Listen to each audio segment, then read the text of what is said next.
Okay, students. So, have you all revised the lesson? Which lesson we are learning? Sources of history. Have you all read that lesson? Lesson read केला का सगळ्यांनी? Up to the part which we have completed last time. Also, I have sent you some questions.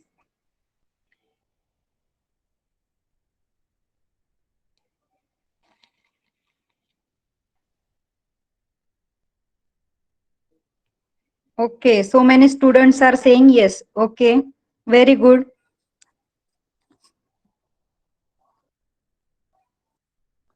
Lesson is quite easy, but some words are little bit difficult. So you have to note down that words, meaning of that words. Marathi medium students, तुम्हाला जे vocabulary तुमची थोडीशी कमी असते English मीडियमच्या मुलांपेक्षा, तर तुम्ही काय करायचंय, तर तिथेच नोट डाऊन करायचं. इवन इंग्लिश मीडियमच्या मुलांना सुद्धा ते वर्ड्स एवढे हे नसतात, जसं की इन्क्रिप्शन, मॉन्युमेंट्स, हे वर्ड आपल्याला रेग्युलरली आपल्या याच्यामध्ये नसतात, यूज मध्ये नाही नसतात. त्यामुळे आपण काय करायचंय, ते वर्ड्स पटकन नोट डाऊन करायचे. जर बुक असेल तर बुक मध्ये किंवा मग एखाद्या नोटबुक मध्ये. सो नेक्स्ट टाइम तुम्ही जेव्हा रीड कराल तेव्हा ते इझिली तुम्हाला समजेल तो लेसन. मेटॅलर्गी, आपण मेटॅलर्गी लर्न केलं होतं last time. Metallurgy is also the new word. Inscriptions, monuments, all the written sources. What we have learned last time. So there are 3 periods in the Indian history. That is ancient history, medieval period, and modern period. There are 3 types of periods: ancient, medieval, and modern. So what is history? History is the chronological, scientific, and systematic account of past events. आपण काय पाहिलं होतं? History is the chronological म्हणजे कालक्रमानुसार, scientific शास्त्रोक्त पद्धतीने, आणि systematic एक पद्धतशीरपणे केलेलं जे सगळ्या घटनांचा जो सगळे ज्या इव्हेंट्स आहेत त्याचा जो अकाउंट ठेवलेला आहे सगळ्या, त्याला बोलतात history. There are 4 factors which is important in the history, that is individual, society, place, and time. Then there are 3 types of sources. We have learned 3 types of sources. Out of 3 we have learned 2 sources, that is material sources means physical sources and written sources. So what is material sources? All the types of monuments. Monuments मध्ये काय include असतं? Monuments means स्मारके. तर स्मारकांमध्ये काय काय येतं? Samadhis, graves, viragal, and buildings include palaces, ministerial mansions, queen's quarters, and also houses of common people. So समाधी ज्या असतात किंवा कबर, ग्रेव्ह मीन्स कबर, वीरगला, हे सगळे जे आहेत ते मॉन्युमेंट्स मध्ये येतात. Places, different types of places, palaces, houses. Then coins, forts, copper plates, memorials, building, cave sculptures, inscriptions. These are all material sources. तर आपण कॉइन्स बद्दल थोडी इन्फॉर्मेशन घेतली होती. कॉइन्स वरून आपल्याला हिस्ट्रीमध्ये खूप सगळ्या गोष्टींची इन्फॉर्मेशन मिळायला हेल्प होते. कॉइन्स एवढे इम्पॉर्टंट होते त्या काळातले जे कॉइन्स सापडले आपल्याला, दीज आर मटेरियल सोर्सेस. आणि त्या मटेरियल सोर्सेस वरून आपल्याला काय कळलं की ते कॉइन्स कोणत्या मेटलचे होते, means gold, silver, copper, etcetera. Then अजून काय, तर कॉइन्स वरती वेगवेगळे सिम्बॉल्स असतात, वेगवेगळ्या डेट्स असतात, त्याच्यावरती वेगवेगळे इयर्स लिहिलेले असतात, किंवा रूलर, ते जे रूलर होते म्हणजे तिथले राजा होते त्यांचे नेम्स असतात. गव्हर्नन्स बद्दल इन्फॉर्मेशन असते, म्हणजे तिथे कोणतं शासन होतं. रिलिजियस आयडियाज म्हणजे त्या कॉइन्स वरती कुणाचं पिक्चर आहे, कुठल्या गॉड किंवा गॉडेसचं, देवी देवतांचं जे पिक्चर आहे त्याला बोलतात. रिलिजियस आयडियाज कोणत्या होत्या त्या काळात, कुठल्या धर्म मानला जायचा, या सगळ्या गोष्टी आपल्याला कॉइन्स वरून समजतात. कॉइन्स वरती कुठली लँग्वेज यूज केली आहे, मग त्यावरून असं समजतं की त्या काळात ती लँग्वेज यूज होत असे, है ना. तर आपल्याला खूप सगळ्या गोष्टी कॉइन्स वरून खूप सगळी इन्फॉर्मेशन मिळते. What is encryption? Encryption is the carving on stone or wall. तर दगडावरती किंवा भिंतीवरती जे लेख लिहिले गेले त्यावेळेस त्याला कोरीव काम केलं गेलं, त्याला बोलतात encryption. This is also a material source. तर एका स्टुडंटनी क्वेश्चन विचारला होता की व्हाय encryption are material sources, because it is the one type of material. Stones किंवा ह्याच्यावरती लिहिलेले wall, these are all materials, that's why it is in material sources. Then we have seen copper plates वरती पण काय लिहिलं जायचं, royal addicts, व्हर्डिक्ट्स किंवा ह्या ज्या गोष्टी होत्या त्या कॉपर प्लेट्स म्हणजे ताम्रपत्रावरती लिहिल्या जायच्या. राजज्ञा किंवा निवाडे, जे लॉज रूल्स होते राजाच्या काळातले म्हणजे त्या राज्यातले, तर ते एडिक्ट्स जे होते ते त्या कॉपर प्लेट्स वरती लिहिले जायचे. Then we have seen written sources. What are written sources? So there are various types of languages like writing styles of scripts like Devanagari, Arabic, Persian, Modi, etc. So varieties of different languages.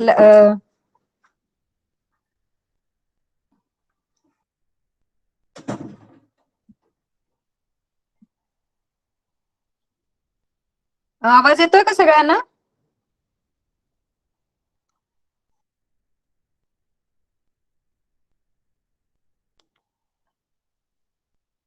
Presentation दिसत नव्हतं का? I think there is some network problem. Okay, sorry students.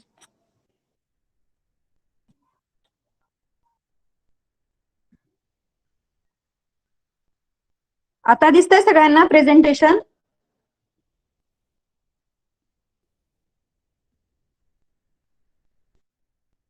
Okay.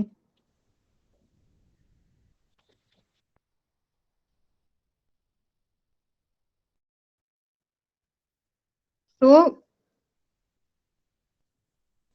return sources means there are different types of languages, different styles of writing styles. आपली कशी writing style different असते, कोणी cursive लिहितं, कोणी simple English मध्ये लिहितं, है ना. तर अशा टाईपच्या ज्या स्टाईल्स होत्या त्या कोणत्या होत्या? देवनागरी, अरेबिक, पार्शियन, मोडी एक्सेट्रा.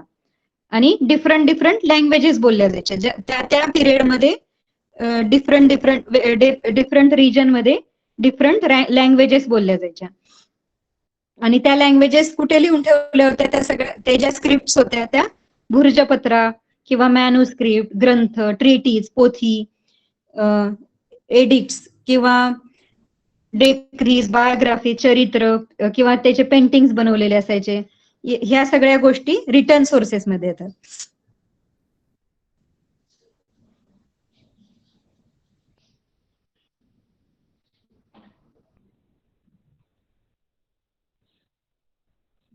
देन वेगवेगळ्या ट्रॅव्हलर्स, जेव्हा वेगवेगळे ट्रॅव्हलर्स इंडियामध्ये आले फॉरेन कंट्रीज मधून, त्यांनी काय लिहिले? ट्रॅव्हलॉग्स म्हणजे प्रवास वर्णने लिहिली. त्यांना जे इंडियामध्ये ज्या ज्या गोष्टी त्यांना आढळल्या, ज्या ज्या आवडल्या, त्या त्या गोष्टींचे त्यांनी वर्णन लिहिली. त्याला काय बोलतात? Travelogues. For example Shri Shivbharat or the Sanskrit biography of Shivaji Maharaj, composed by poet Paramanand, as well as various other biographies of different rulers and their correspondence, help to understand politics. म्हणजे त्या बायोग्राफी ज्या लिहिल्या, ट्रॅव्हलॉग्स जे लिहिले, त्याच्यावरून आपल्याला वेगवेगळ्या राजांचा rule कसा होता तिथला, किंवा त्यांचं पॉलिसीज कशा होत्या, धोरण कसं होतं, ऍडमिनिस्ट्रेशन म्हणजे त्यांचं प्रशासन कसं होतं, ते राज्यकारभार कसा चालू होतं, त्याला काय बोलतात, ऍडमिनिस्ट्रेशन. तर ह्या गोष्टी सगळ्या त्या ट्रॅव्हलॉग्स मधून समजल्या. देन तवारीख, तवारीख और तारीख. तवारीख किंवा तारीख काय असतं, तर सिक्वेन्स ऑफ इव्हेंट. सिक्वेन्स, इव्हेंटचा जो सिक्वेन्स असतो.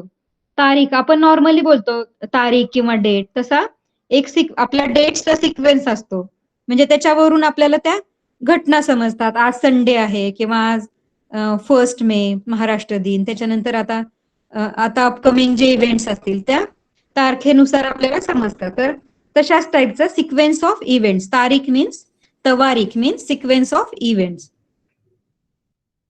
देन बखर. बखर हा शब्द कुठून आला, खबर ह्या शब्दातून आला. अँड बखर is the type of chronicle. Chronicle means काय बोलू शकतो आपण, खबर. हा म्हणजे न्यूज, फॉर एक्झाम्पल न्यूज. तर तिथून तो बखर हा शब्द आला. आणि बखर मीन्स त्या त्या काळातल्या ज्या न्यूज होत्या, तर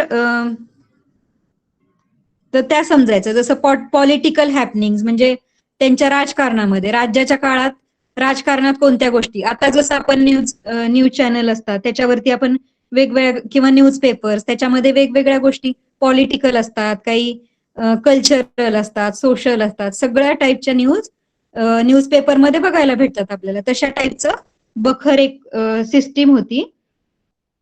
त्याच्याने त्यांना बऱ्याच सगळ्या गोष्टी समजत असत.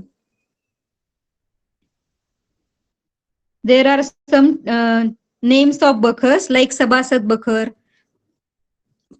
मिहिका वटीची बखर, चिटणीसाची बखर, etcetera.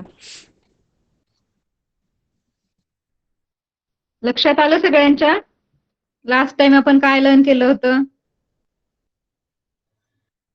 Okay, now we are moving to the oral sources.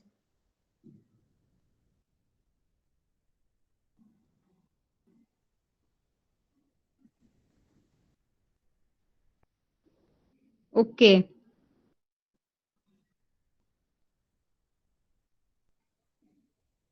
Prathamesh आहे का? Yes ma'am. सो तुला नेक्स्ट पार्ट रीड करायचा आहे, oral sources. Okay. We understand various aspect of flock life through flock literature, traditionally passed on from generation to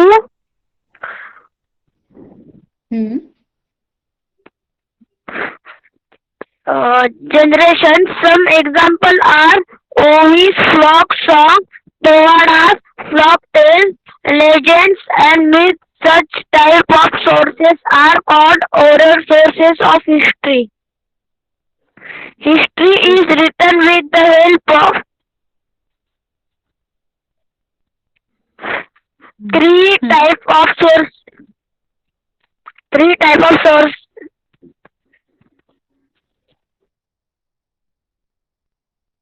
Sources mentioned above.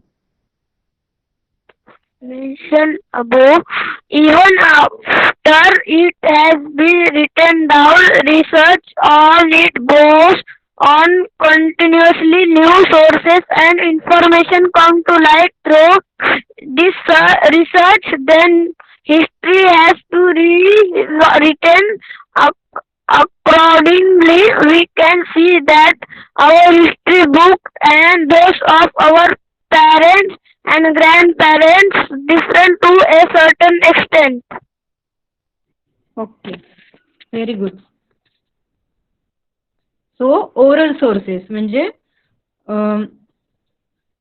मौखिक साधने, म्हणजेच काय, मौखिक म्हणजे मुख म्हणजे काय, तर तोंड ना.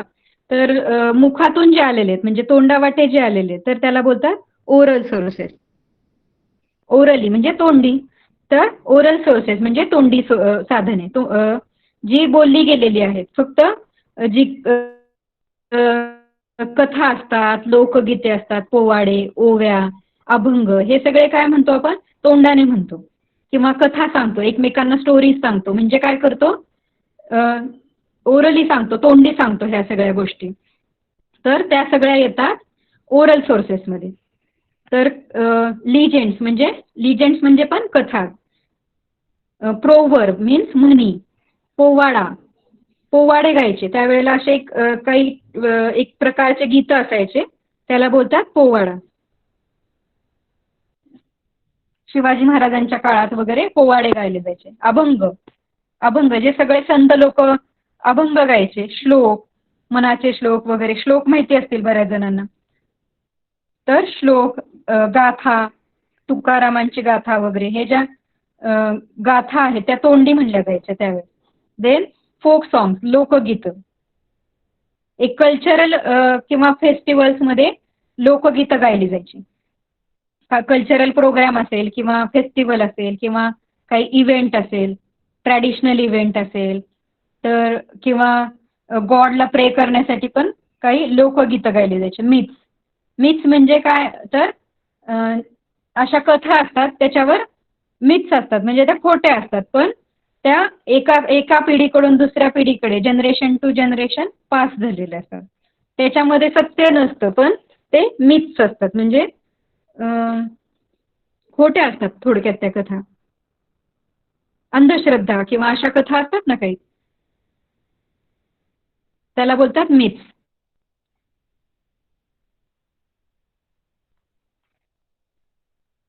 So, oral sources. We understand various aspects of folk life through folk literature, traditionally passed on from generation to generation. So, folk life जी होती त्यावेळेची ती आपल्याला कुठे दिसते? फोक लिटरेचरमध्ये दिसते. म्हणजे ते फोक म्हणजे काय? पीपल म्हणजेच लोकांचं जे जीवन होतं. फोक लाईफ म्हणजे तिथल्या लोकांचं जीवन, तिथल्या त्या ते जे लिटरेचर होतं तिथलं, त्याच्यावरून आपल्याला लक्षात येतं. आणि ते एका जनरेशन कडून दुसऱ्या जनरेशनकडे पास ऑन होत गेलं. Some examples are ovis, folk song, povada, folk tales, legends and myths. Such types of sources are called oral sources of history.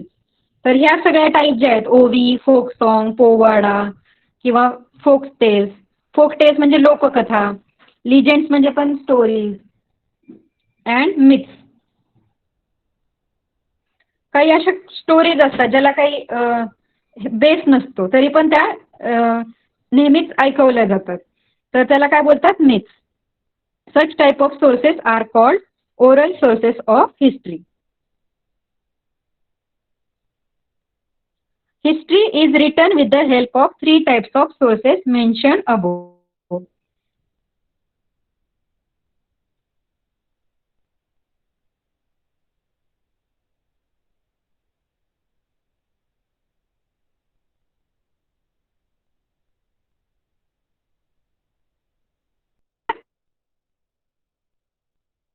Three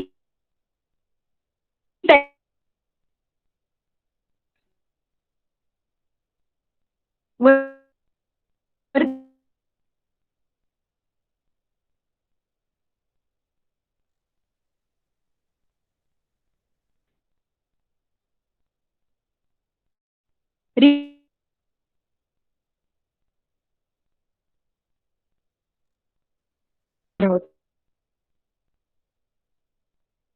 biography त्यावरती सर्च चालू होतं. New sources and information come to light through this research. त्याच्यामुळे काय होतं? Continuously ते अभ्यास करत असतात. आता तुम्ही फॉर एक्झाम्पल हा लेसन तुम्ही कंटिन्युअसली 4 टाइम्स रीड केला.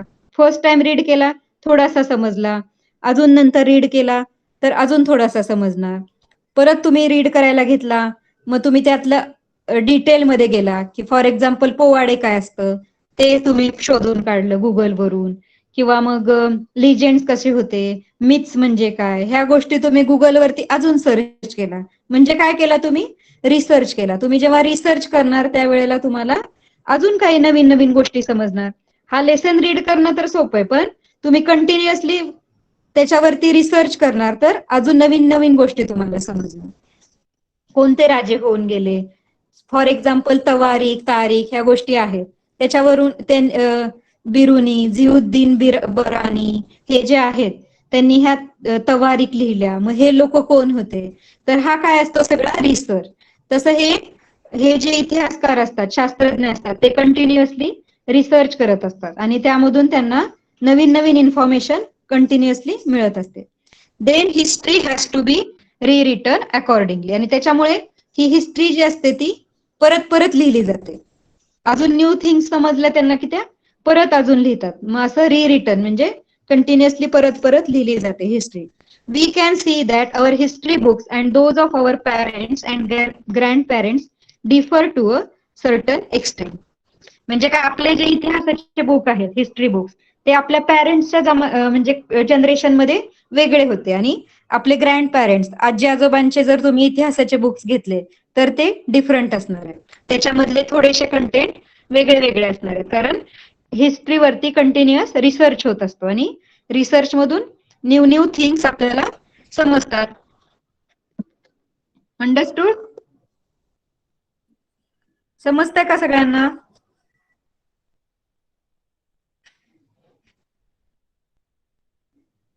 लक्ष दिलं तुम्ही तर समजणार आहे, कारण मी शक्य तेवढं इझी करून तुम्हाला एक्सप्लेन करते. त्याच्यामुळे लक्ष दिलं तर समजेल. सगळ्यांनी लक्ष द्यायचंय.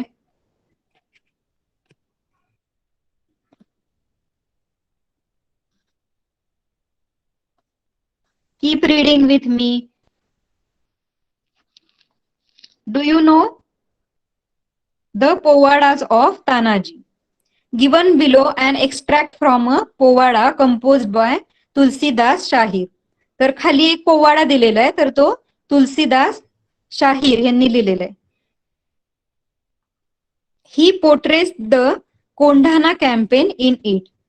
तर त्यांनी काय, कोंढाण्याची जी मोहीम झाली तर त्याच्याबद्दल त्या पोवाड्यामध्ये त्यांनी गायलेलं आहे. The Powada contains beautiful character sketches of Tanaji. आणि त्या पोवाड्यामध्ये काय सापडतं आपल्याला? तानाजी जे होते, तानाजी मालुसरे, तर त्यांचे वेगवेगळे स्केचेस सापडतात. सॉरी, तानाजींसोबत शेलार मामा, शिवाजी महाराज, वीर माता जिजाबाई एक्सेट्रा ह्या सगळ्यांचे स्केचेस आपल्याला बघायला मिळतात. म्हणजे त्यांची चित्र पण काढलेली आहेत आणि त्यांच्यावरती पोवाडे लिहिलेले आहेत. आणि हा पोवाडा काय पोर्ट्रे करतो, तर कोंढाण्याची जी मोहीम झाली तर ती एक्सप्लेन करतो. त्याच्यामधली एक त्यांनी हे दिलेली आहे. मामा बोलाया तो लागला 80 वर्षाचा म्हातारा, लगीन राहिले रायबाचे तो मजला सांगावी, माझ्या तानाजी सुभेदारा जे गेले सिंहगडाला, त्याचे पाठीरे पाहिले नाही पुढारे पाहिले, ज्याने अंबारे खाईला बाठा बुद्रा लाविला, त्याचे झाड होऊनी आंबे बांधले किल्ला हाती नाही आला, सिंहगड किल्ल्याची वार्ता काढू नको तानाजी सुभेदारा, जे गेले सिंहगडाला ते मरुशानी गेले, तुमचा सपाटा होईल असे बोलू नका रे मामा, आम्ही सूरमर्द क्षत्री नाही भिनार मरणाला. तर तानाजी जे आहेत तर सिंहगडावर जे पण गेले ते मेले आहेत, ते परत आले नाहीत. तर सिंहगडाची अशी माहिती आहे की तिथे जे जे गेले ते परत येत नाही. तर तानाजी काय बोलतात, असे बोलू नको मामा, आम्ही सूरमर्द क्षत्री, म्हणजे आम्ही कोण आहेत? सूर मर्द मराठा आहोत, क्षत्रिय आहोत, नाही भिणार मरणाला, आणि आम्ही मरणाला भिणार नाही. तर अशा टाईपचे पोवाडे लिहिले जायचे. थोडक्यात एक प्रकारचं ते कविता किंवा गीत लिहिल्यासारखं असायचं.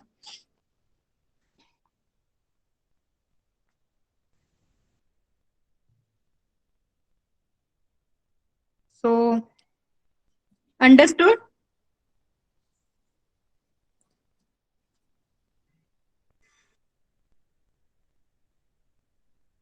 Voice is breaking. आता क्लिअर येतोय का voice?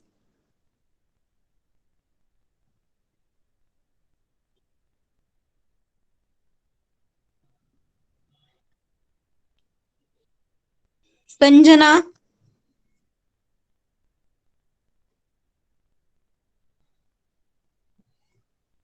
Sanjana, are you online?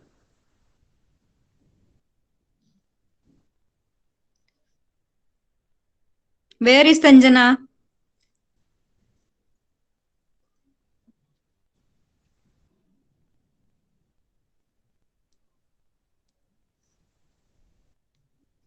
Sanjana नाही एका क्लासमध्ये आहे. संजना तर आहे क्लासमध्ये. संजनाला आवाज येत नाही का?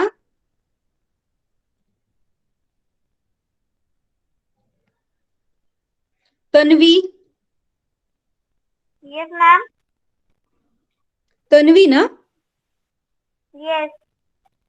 ओके. नेक्स्ट पार्ट रीड करणार का तू? Yes. मॅम मराठीतून. हो चालेल ना.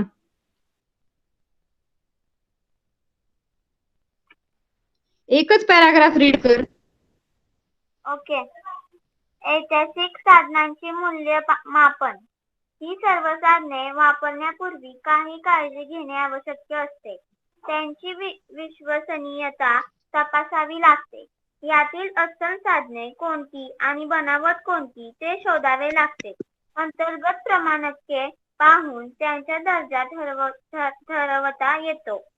लेखकाचा खरे खोटेपणा, त्यांचे व्यक्तिगत हितसंबंध, काळ,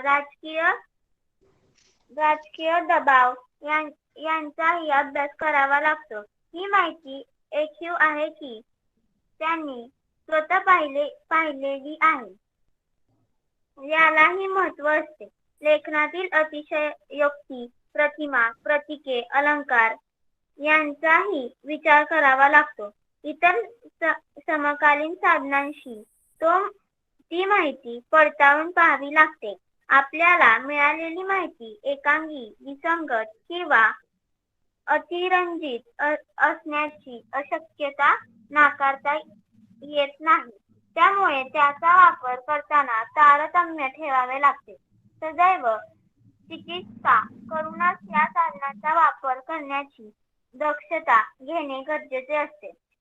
इतिहास लेखनात लेखकाचा निपक्षपातीपणा आणि तटस्थता फार महत्वाची असते. ओके. खूप इम्पॉर्टंट पॅराग्राफ आहे बरं. इव्हॅल्युएशन म्हणजे मूल्यमापन. मूल्यमापन कशाचं? तर सोर्सेस ऑफ हिस्ट्री. हे सगळे रिटर्न सोर्सेस आहेत, ओरल किंवा मटेरियल सोर्सेस आहेत. त्याचं इव्हॅल्युएशन करायचं म्हणजे मूल्यमापन करायचं. म्हणजे ते खरे आहेत की नाही हे सगळं जे तपासायचं असतं. खरे आहेत की खोटे आहेत, खरे आहेत तर किती प्रमाणात खरे आहेत, हे सगळं जे चेकिंग असतं, व्हेरिफिकेशन असतं, त्याला बोलतात इव्हॅल्युएशन. तर evaluation of sources of history. ह्या सोर्सेसचं सगळं इव्हॅल्युएशन पण होत असतं. फक्तच ह्याचे शोध लावले आणि बुक मध्ये लिहिले असं नसतं.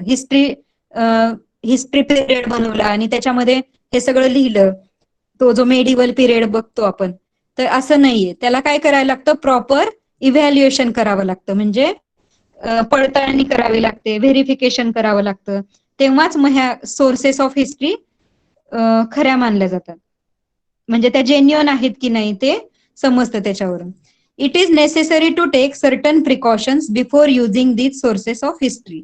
एखादं सोर्स आपल्याला सापडलं हिस्ट्रीचं, तर तेव्हा ते जेव्हा सापडतं तेव्हा सर्टन प्रिकॉशन्स घ्यावे लागतात. म्हणजे काही काळजी घ्यावी लागते, त्या सगळ्या मटेरियलची काळजी घ्यावी लागते. We have to examine their authenticity and see which are genuine and which are fake. Genuine म्हणजे रिअल, जे खरे सोर्सेस आहेत म्हणजे जेन्युअन, आणि फेक म्हणजे खोटे. तर हे सोर्सेस खरे आहेत की खोटे आहेत त्याची ऑथेंटिसिटी चेक करायची. म्हणजे त्याचं थोडक्यात मूल्यमापन करायचं. प्रूफ, त्याला काय प्रूफ आहे ते चेक करायचं, व्हेरिफिकेशन करायचं. Their quality can be determined with the help of internal standards.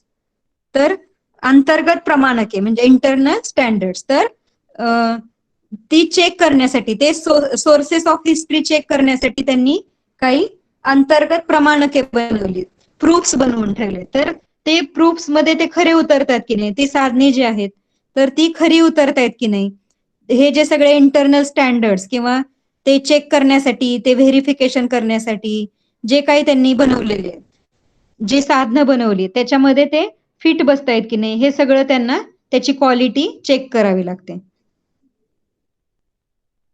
We also have to study the integrity of the writers. हे जेव्हा सोर्सेस ऑफ हिस्ट्री बनवले जातात त्यावेळेला लिहिली जाते हिस्ट्री, त्यावेळेला काय केलं जातं तर इंटिग्रिटी ऑफ रायटर्स, रायटर बद्दल पण आपल्याला खूप सगळी माहिती असावी लागते. तर त्याचा पण अभ्यास करावा लागतो. म्हणजे ते रायटर्स कसे आहेत किंवा त्यांचे हितसंबंध कसे आहेत. वेगवेगळे रायटर्स, एकच रायटर लिहित नाही ही गोष्ट. जे इतिहास जो आहे तो एकाच रायटरने लिहिलाय का तर नाही, त्याच्यामध्ये खूप सगळ्या रायटर्सचा समावेश असतो. प्रत्येक रायटर, प्रत्येक रिसर्चर, सायंटिस्ट हे सगळे मिळून एक कोऑर्डिनेशन करून ते सगळं बनवत असतात. तर मग त्यांचे हितसंबंध कसे आहेत, म्हणजे इंटिग्रिटी म्हणजेच काय, हितसंबंध, परस्परांशी रिलेशन कसं आहे त्यांचं, ते सुद्धा खूप डिपेंड असतं. म्हणजे ते रायटर जर एकमेकांशी भांडत असतील किंवा त्यांना एकमेकांची मतं पटत नसतील तर ते हिस्ट्रीमध्ये ते काय हे करणार ना. जर प्रॉपर हिस्ट्री लिहायची असेल तर ते सुद्धा चेक केलं जातं. तर प्रत्येक रायटरचा सुद्धा, जो लिहिणारा असतो हिस्ट्री, त्याचा सुद्धा अभ्यास केला जातो. देअर पर्सनल इंटरेस्ट, त्यांचा व्यक्तिगत पर्सनल इंटरेस्ट म्हणजे काय म्हणू शकतो आपण, त्यांचं व्यक्तिगत हितसंबंध कसे आहेत किंवा त्यांना कशामध्ये इंटरेस्ट आहे, त्या रायटरला खरंच ह्या सगळ्या गोष्टींमध्ये इंटरेस्ट आहे का, तो खरेपणाने लिहिणार आहे का ह्या सगळ्या गोष्टी, हे सगळं चेक केलं जातं. The period in which they live and the political pressure on them. ते रायटर्स जे आहेत किंवा जे हिस्ट्री लिहिणारे आहेत ते कोणत्या पिरियडमध्ये आहेत, कोणत्या काळामध्ये आहेत, तेव्हाचं पॉलिटिक्स कसं आहे, त्यांच्यावरती कुठल्या राजकारणी लोकांचा दबाव आहे का, की तू अशाच टाईपची हिस्ट्री. फॉर एक्झाम्पल आता भारत आणि इंग्लंड आपण पाहतो स्वातंत्र्याची लढाई, त्याच्यामध्ये रायटर्स आपण भारतीयांनी कशी लढाई केली किंवा स्वातंत्र्यवीर होते आपले भारतीय, त्यांनी कशी लढाई केली, किंवा इंग्लंड, तर त्यांनी जर इंग्रज लोकांवरती जर फोकस करत राहिले, ते हिस्ट्रीमध्ये ते लिहित राहिले, तर त्यांना असं समजू शकतो आपण की त्यांच्यावर काही दबाव आहे, म्हणून ते आपल्या स्वातंत्र्यवीरांचं कौतुक करायचं सोडून ते काय करतात, इंग्रज लोकांविषयी जास्त लिहितात. म्हणजेच काय आहे, त्यांच्यावरती काहीतरी प्रेशर आहे म्हणून ते असं करतात. तर हे सगळ्या गोष्टी चेक केल्या जातात. It is also important to see whether they rely on hearsay or give an eyewitness account. तर हिअरसे म्हणजे काय, तर ह्या ज्या हिस्ट्री मधल्या सगळ्या गोष्टी आहेत त्या फक्त ऐकलेल्या आहेत, त्या रायटर्सनी ऐकून लिहिलेल्या आहेत, की त्यांच्याकडे काही आय विटनेस आहे, म्हणजे ती गोष्ट स्वतः पाहिलेली आहे. आता फॉर एक्झाम्पल एक इन्क्रिप्शन आहे, शिलालेख आहे दगडावर लिहिलेला, तर तो दुसरीकडून कुणाकडून ऐकून त्यांनी लिहिला आहे की ते स्वतः तो शिलालेख पाहिला आहे, त्याचा स्वतः अभ्यास केला आणि मग ते लिहिलंय, ह्या सगळ्या गोष्टी चेक कराव्या लागतात.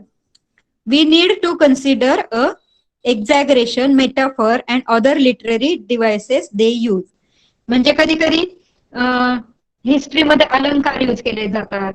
मेटाफर म्हणजे काय, अलंकार, मराठीमध्ये माहित असेल, म्हणी किंवा अलंकाराचा उपयोग होतो. अशी पर्टिक्युलर लँग्वेजचा यूज होतो मराठीमध्ये पण. फॉर एक्झाम्पल म्हणी किंवा सुविचार, तर त्याला काय बोलतात, अलंकार, अलंकारिक भाषा म्हणजे मेटाफोर. आणि एक्झॅगरेशन म्हणजे अतिशयोक्ती, कुणीतरी अतिशयोक्ती केली आहे का, ते जे लिहिलंय ते रिअल आहे की अतिशयोक्ती आहे, काही अलंकार आहेत, हे सगळ्या गोष्टी चेक कराव्या लागतात. कुणीतरी अति प्रमाणातच एखाद्या गोष्टीविषयी लिहिलंय का, की खरंच अशी गोष्टी हिस्ट्रीमध्ये घडून गेलेली आहे, तर ह्याला बोलतात एक्झॅगरेशन म्हणजे अतिशयोक्ती किंवा अतिरंजितपणा. उगीच वाढवून चढवून, आजकाल आपण मूवीज बघतो तर त्याच्यामध्ये काय केलेलं असतं, हिस्ट्री मधल्या काही घटना असतात पण उगीच त्या वाढवून चढवून आपल्याला त्याच्यामध्ये सॉन्ग टाकतात, काय काय करतात आणि उगाच त्या वाढवलेल्या असतात, त्याला काय बोलतात, एक्झॅगरेशन. अंडरस्टूड? सेंटेन्सेस समजतात का सगळ्यांना? थोडेसे समजायला ट्रिकी आहेत. लक्ष देणार तर समजणार आहे नक्कीच. बाकीचे स्टुडंट्स लक्ष द्यायचंय. सो एक्झॅगरेशन मीन्स अतिशयोक्ती. मेटाफोर्स म्हणजे अलंकार, अलंकारिक भाषा, जसं म्हणी, सुविचाराची भाषा कशी असते? थोडीशी अलंकारिक असते. रेग्युलर आपल्या बोलण्यापेक्षा ती वेगळी असते, अलंकारिक स्वरूपात असते. थोडस गाण्याच्या स्वरूपात किंवा रायमिंग वर्ड्स असतात, त्याच्यामध्ये यमक जुळवलेल्या गोष्टी असतात, त्याला काय बोलतात? Metaphor. And other literary devices, आणि अजून काही लिखित ज्या गोष्टी असतात त्याला बोलतात लिटररी डिव्हाइसेस. म्हणजे अजून काही भाषा, वेगवेगळ्या भाषा किंवा लिखित साधने असतात, त्याला बोलतात लिटररी डिव्हाइसेस. या सगळ्या गोष्टी चेक कराव्या लागतात. ह्या सगळ्या गोष्टी हिस्ट्री लिहिताना चेक कराव्या लागतात. एक्झॅगरेशन, मेटाफोर किंवा हिअरसे आहे किंवा आय विटनेस आहे, ह्या गोष्टी फक्त ऐकलेल्या आहेत का, त्या कुणी पाहिलेल्या पण आहेत. Their information has to be verified with the help of other contemporary sources. ती जी एक इन्फॉर्मेशन मिळाली आपल्याला, फॉर एक्झाम्पल आपल्याला त्या काळातला शिलालेख सापडला, म्हणजे इन्क्रिप्शन सापडलं त्या काळामधलं, एका पर्टिक्युलर पिरियड मधलं, तर त्याच काळातलं दुसरं कंटेम्पररी सोर्स आपल्याला शोधायचा. कंटेम्पररी म्हणजे काय? तसाच तत्कालीन साधने, म्हणजे त्याच काळातलं दुसरं एखादं साधन शोधायचं आणि ते व्हेरीफाय करायचं. म्हणजे फॉर एक्झाम्पल एक इन्क्रिप्शन घेतलं आपण आणि त्या काळामधला एक कॉइन घेतला, त्यातला एक कॉइन सापडला आपल्याला, एक इन्क्रिप्शन सापडलं, तर दोन्ही गोष्टी म्हणजे दोन्हीवरची लँग्वेज सेम आहे का, त्या शिलालेखामध्ये जशा पद्धतीची स्क्रिप्ट आहे किंवा जी रिटर्न स्टाईल आहे तीच याच्यावरती आहे का, दोन्हीवरच्या लँग्वेजेस कशा आहेत, पिरियड कसं आहे, ह्या गोष्टी दोन सोर्सेस मिळून आपण व्हेरीफाय करू शकतो. एका सोर्सवरून दुसऱ्या सोर्सचं व्हेरिफिकेशन करू शकतो. म्हणजेच काय? कंटेम्पररी सोर्स, त्या काळातला दुसरा सोर्स यूज करून ते आपण व्हेरीफाय करू शकतो, म्हणजे तपासू शकतो. The information may be one sided, contradictory or exaggerated. म्हणजे ती जी इन्फॉर्मेशन मिळाली आपल्याला हिस्ट्री लिहिण्यासाठी, जी माहिती मिळालेली ती वन साइडेड आहे का, म्हणजे त्याची फक्त एकच बाजू माहिती आहे का. आता फॉर एक्झाम्पल आपण पाहिलं शिवाजी महाराज आणि मुघलांची लढाई, तर त्याच्यामध्ये एकाच साईडची माहिती असून नाही चालणार आपल्याला, फक्त शिवाजी महाराजांची नाही माहिती पाहिजे, तर दुसरी साईड जी आहे मुघलांची, त्यांचा पण आपल्याला अभ्यास पाहिजे. दोन्ही साईडचा अभ्यास करावा लागणार ह्याच्यामध्ये जेव्हा हिस्ट्री लिहिणार आपण. कॉन्ट्राडिक्टरी म्हणजे विसंगत आहे का, तर वेगवेगळे सोर्सेसमध्ये ह्याच्यामध्ये वेगळी इन्फॉर्मेशन आहे, ह्याच्यामध्ये वेगळी आहे, अशी विसंगत आहे का, तर का दोन्हीमध्ये सेम आहे, त्याला काय बोलतात? कॉन्ट्राडिक्टरी म्हणजे विसंगत. तर ही जी माहिती मिळाली आपल्याला ती व्हेरीफाय करताना काही चुका सापडतायत का आपल्याला, काही विसंगत आहे का आपली माहिती आणि आपल्याला मिळालेली माहिती आणि रिअल जी सोर्सेस सापडले त्याच्यातली माहिती, याच्यामध्ये काय कॉन्ट्राडिक्शन आहे का, म्हणजे काही विसंगती आहे का, वेगळेपणा आहे का. ऑर एक्झॅगरेटेड मीन्स सेम, त्याच्यामध्ये अतिशयोक्ती किंवा अतिरंजितपणा आहे का, कुणीतरी उगाचच वाढवून चढवून लिहिली आहे का ती गोष्ट. या सगळ्या गोष्टी हिस्ट्री लिहिताना इव्हॅल्युएट कराव्या लागतात, व्हेरीफाय कराव्या लागतात. It has to be seen in proper perspective. तर ह्या ज्या सगळ्या गोष्टी आहेत आतापर्यंत आपण सगळ्या पाहिल्या, त्या एका हेतूने पाहिल्या जातात. प्रॉपर पर्स्पेक्टिव्ह असतो, त्याचा एक हेतू असतो. The sources have to be subjected to critical analysis. मग हे जे सगळे सोर्सेस सापडतात आपल्याला, रिटर्न असतील, ओरल असतील किंवा मटेरियल असतील, त्यांना काय करावं लागतं? त्याचं सब्जेक्टेड टू क्रिटिकल अनालिसिस, म्हणजे त्यांचं खूप खोलवर अनालिसिस करावं लागतं, म्हणजे चेकिंग करावं लागतं, तपासणी करावी लागते. क्रिटिकल अनालिसिस म्हणजे खूप किचकट असतं, त्याचं तपासणी असते, तर ती सगळी करावी लागते त्या सोर्सेसची. जे मिळालेले सोर्सेस आहेत त्याची खूप क्रिटिकल अनालिसिस करावी लागते. असंच नाही की हा सोर्स सापडला आणि तो त्याच्याबद्दल आपण माहिती दिली, हिस्ट्रीमध्ये माहिती लिहिली, असं नाहीये. त्याचं आपल्याला संपूर्ण स्टडी करावा लागतो, critical analysis. The author's impartiality and neutrality are very important in writing history.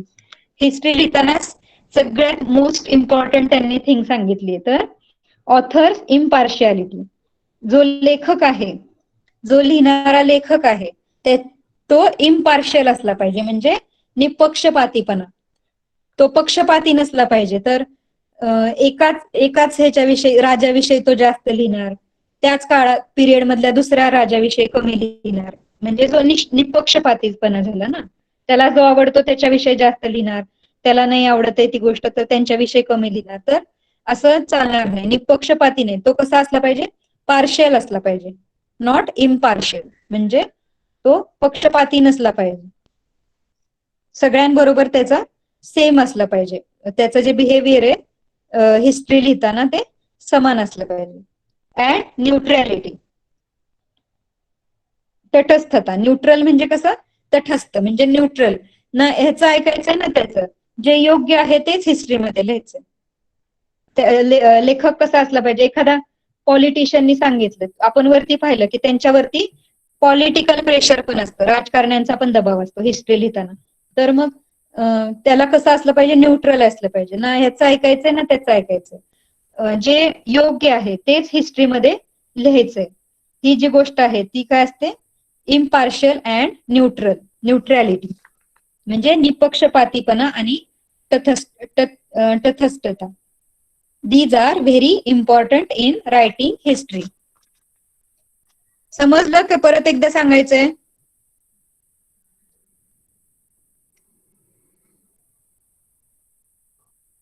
Sanjana understood, Tanvi understood, Aditi understood,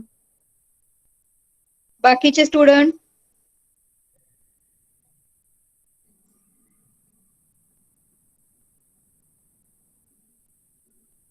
थोडस कठीण आहे समजायला, त्यामुळे मी परत परत विचारते तुम्हाला. जर सेंटेन्स समजलं नसेल तर विचारू शकता तुम्ही, आणि लक्ष असलं तर डाऊट येणार आहे, है ना.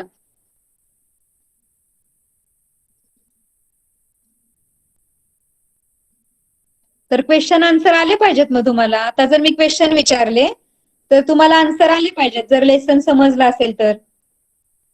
कारण जो लास्टचा जो पॅराग्राफ आहे तो समजायला थोडासा कठीण आहे. तर आपण लास्ट पॅराग्राफ मध्ये काय लर्न केलं, तर हे हिस्ट्रीचे जे सोर्सेस, साधने असतात, इतिहासाची जी साधने असतात ती कशी इव्हॅल्युएट केली जातात, म्हणजे त्याची तपासणी कशी केली जाते, किंवा त्याचं मूल्यमापन कसं केलं जातं, त्याला काय बोलतात, evaluating the sources of history. तर त्यासाठी काय केलं जातं, तर ते जे हिस्ट्री लिहिणारे ऑथर आहेत किंवा वेगवेगळे रायटर्स आहेत त्यांच्याविषयी बऱ्याच सगळ्या गोष्टी तपासल्या जातात.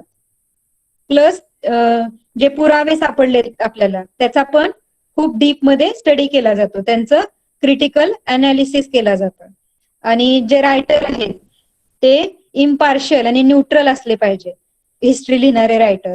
आणि ते कसे असले पाहिजेत, एक्झॅगरेशन नकोय त्यांच्यामध्ये, म्हणजे त्यांनी अतिशयोक्ती करायला नकोय, मेटाफोर नकोय, किंवा अदर लिटररी डिव्हाइसेस, कोणते ते अदर लँग्वेजेस किंवा लेखन शैली यूज करतात याच्यावरती सुद्धा बऱ्याच गोष्टी डिपेंड असतात. त्या काळातले कोणते सोर्सेस, अजून कुठले सोर्सेस आहेत कंटेम्पररी सोर्सेस, त्याच्यावरून त्या गोष्टी चेक केल्या जातात.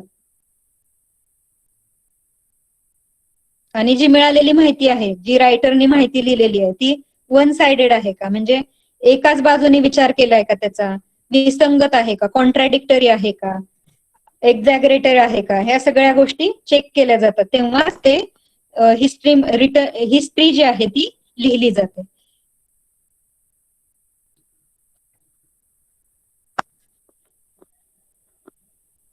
Okay, so I think you can now tell me the answers.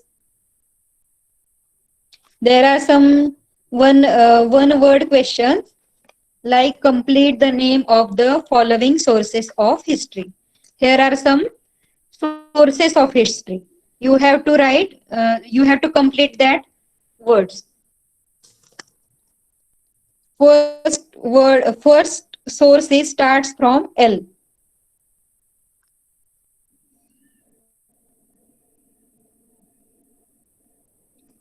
Voice is breaking. आवाज ब्रेक होतोय का? Let me check.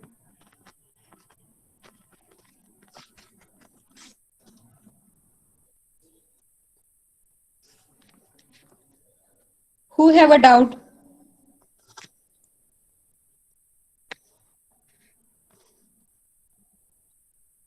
Okay, ask me. Hello teacher. हा सांग. टीचर तुम्ही म्हणालात ना की इतिहास लिहिताना त्या लेखकाला वेगवेगळ्या राजांबद्दल माहिती लिहावी लागायची ना. हम्म. मग मग आता ह्या राजाची आणि त्या राजाशी कंपॅरिझन केलेलं चालायचं का कंपॅरिझन नाही केलं पाहिजे? हा नाही म्हणजे हिस्ट्री जेव्हा लिहितायत तेव्हा त्यांना कंपॅरिझन नाही करायचं. जी योग्य माहिती आहे ती दोन्ही बाजूंची त्याला माहिती पाहिजे. खरंच ही लढाई झाली तेव्हा या लढाईमध्ये खरंच असं झालं होतं का? तो चुकीचं किंवा मनाने नाही लिहू शकत. त्याला ते सगळं कन्सिडर करावं लागणार आहे. त्याचा पूर्ण स्टडी करावा लागणार आहे. त्याला असं बायस नाही होता येणार. म्हणजेच कॉन्ट्राडिक्टरी, ती माहिती कॉन्ट्राडिक्टरी नको आहे. त्यांनी आय विटनेस म्हणजे कुणीतरी स्वतः पाहिलेली आहे का, त्याच्याविषयी काही प्रूफ सापडलाय का आपल्याला. तर त्याला जे लिहायचंय ते कंपॅरिझन करून म्हणजे ह्या राजाविषयी पण त्याला योग्य माहिती लिहायची आणि या राजाविषयी पण योग्य माहिती लिहायची. म्हणजे ती माहिती खरी असली पाहिजे, मनाची खरीच नसली. असली पाहिजे. हा, खरी असली पाहिजे ती माहिती. दोन्ही ज्या पण व्यक्तीबद्दल तो लिहितो आहे ती किंवा ज्या ठिकाणाबद्दल लिहितो आहे, ज्या सोर्सेस बद्दल लिहितो आहे ती माहिती पूर्ण तपासणी करून व्हेरीफाय झालेली पाहिजे. पूर्ण त्याच्यावरती सगळी रिसर्च होऊनच ती माहिती त्यांनी दिली पाहिजे. Okay, thank you. ओके.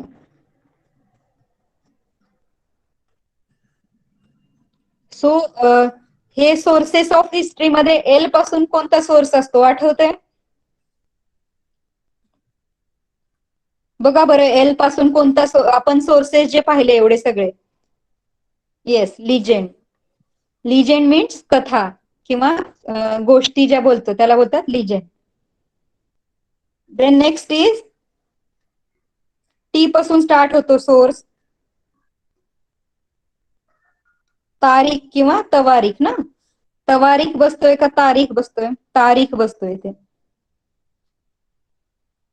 बी पासून काय असेल? बखर, करेक्ट. देन टी पासून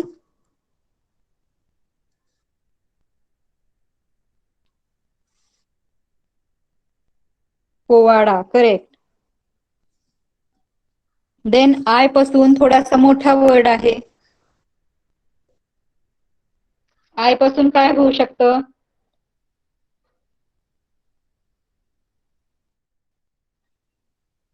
इन्क्रिप्शन होईल ना.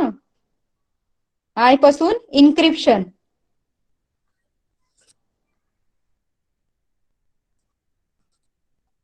येस, इन्क्रिप्शन होईल. आणि लास्ट एम पासून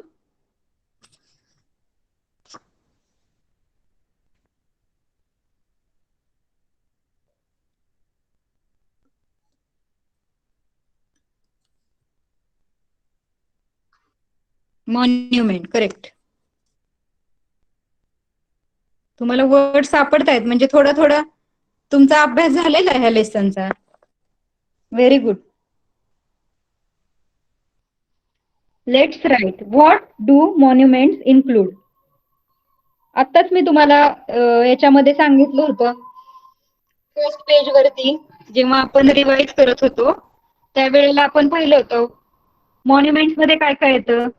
monuments include samadhis, graves, viragal and buildings, include palaces, ministerial mansion, queen's quarters, and also houses of common people. These are all comes in monuments.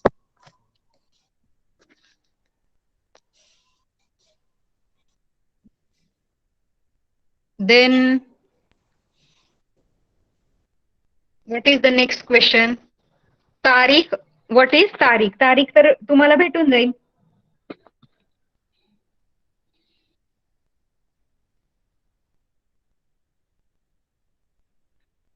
तारीख आणि तवारीखचं आपण पाहिलं होतं. तारीख means sequence of event. Just a one sentence answer ना. तारीख means sequence of events.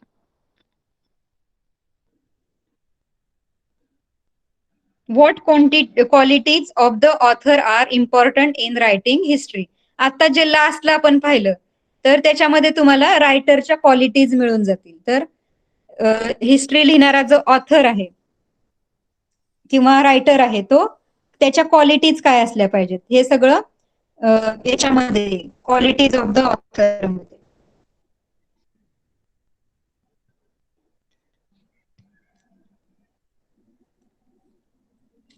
What happen?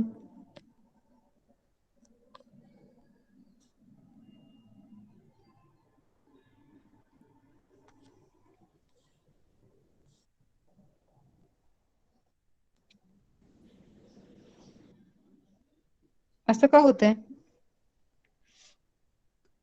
एक minute, माझं बुक ओपन करण्यात प्रॉब्लेम होतोय.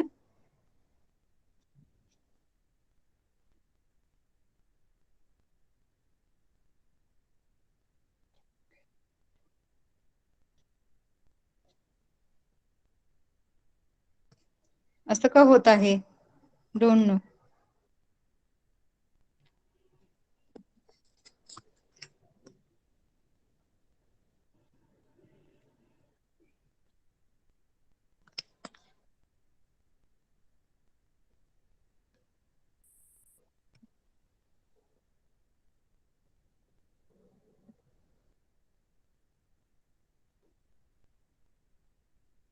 Weight a minute.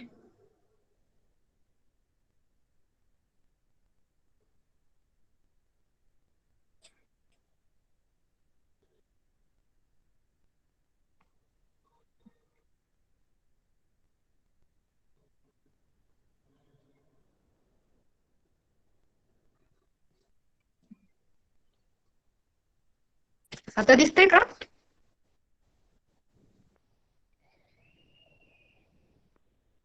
स्क्रीन दिसते का सगळ्यांना? Okay.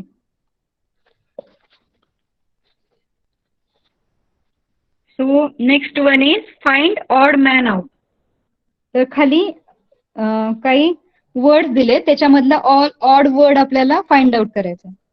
Material sources, return sources, unreturned sources, oral sources. Who will give me the answer?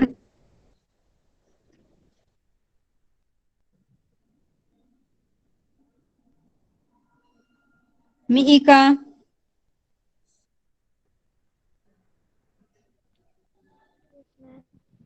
Mihika.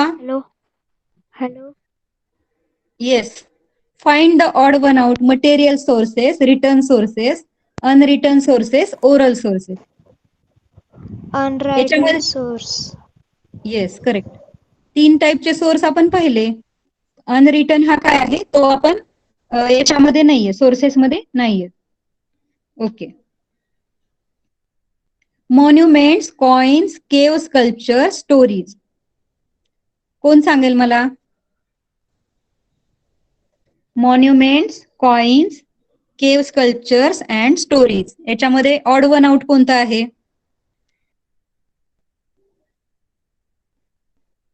Yes कथा आहे ना. कथा काय आहे?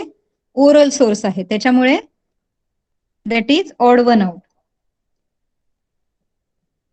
Then bhurjapatra, temple, treaties, paintings.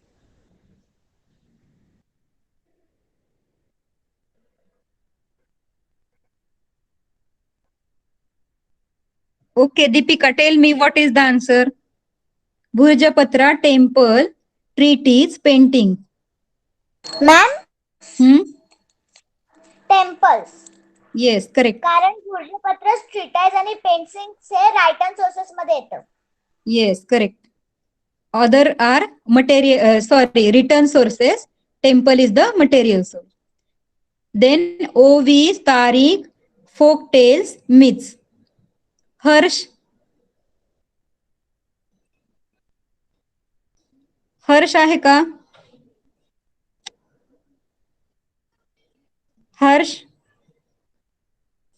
हर्षच नाव आहे ना. ऍटलिस्ट तुम्ही माईक ऑन करून तरी बोलू शकता.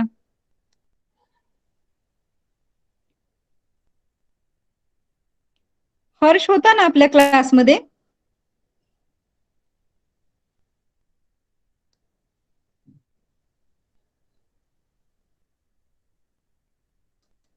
कुठे गेला मग? He is not there. Okay. Sanjana.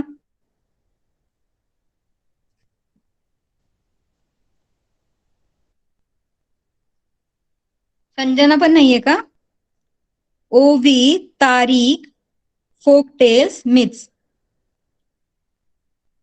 तर तारीख येईल त्याचा आन्सर.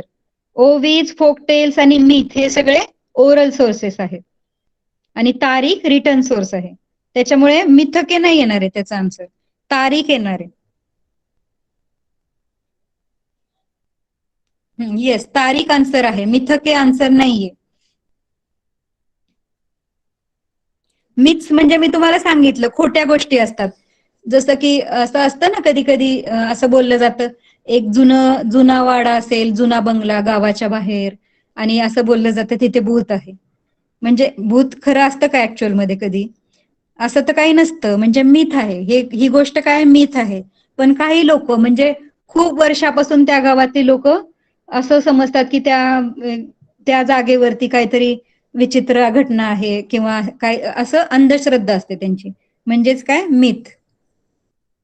एकाकडून दुसऱ्याकडे त्या पास ऑन झालेल्या असतात. त्या मिथ ज्या असतात ते त्यांच्या मम्मी पप्पांनी किंवा त्यांच्या आजी आजोबांनी त्यांना सांगितलेले असतात. मग ते कंटिन्युअसली त्या पास ऑन होत जातात आणि ते मिथ्स बनतात. म्हणजे त्या खोट्या असतात ऍक्च्युअल मध्ये, पण त्या खऱ्या वाटतात लोकांना.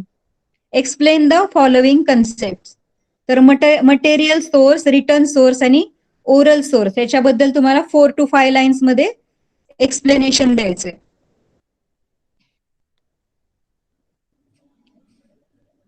Okay, understood? Understood about homework? Okay. So we will stop here. Good night, everyone. Bye. Do your homework, read the lesson. Bye, ma'am. Bye, ma'am. Bye.